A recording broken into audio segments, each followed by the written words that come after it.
Here's what the myth gets wrong, and what it accidentally gets right. The Bastille was not full of political prisoners. It was a decaying symbol running at a fraction of capacity.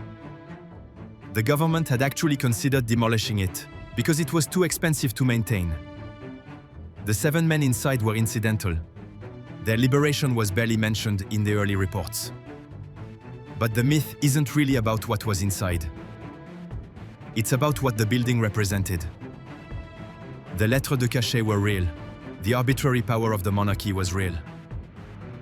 The fact that the Bastille was nearly empty in 1789 doesn't erase the generations of people who disappeared into it when it wasn't.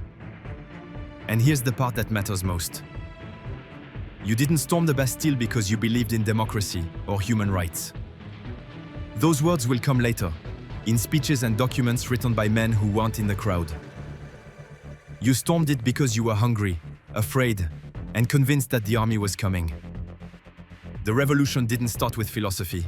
It started with the price of bread. 98 attackers died that day. Just 1 defender was killed during the fighting. The rest were murdered after surrender.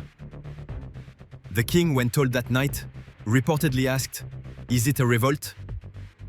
The duke who brought the news replied, "No, sire, it is a revolution." Within months, the Bastille will be demolished stone by stone. Entrepreneurs will sell the rubble as souvenirs.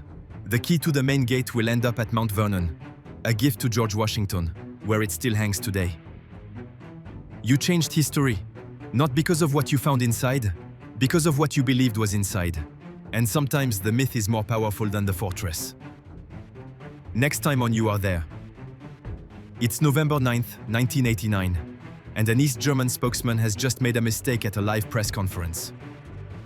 A reporter asks when the new travel regulations take effect. He shuffles through his notes, squints, and says the words that will end the Cold War, immediately, without delay. He's wrong. The order wasn't supposed to start until tomorrow, with orderly processing. But the broadcast is already live. Thousands of East Berliners are already walking toward the checkpoints. And the border guards, who have received no orders, no instructions, no permission, are standing at the gates with loaded weapons, watching a crowd build that will not stop. Nobody told them what to do. Nobody told you what would happen if you just walked through.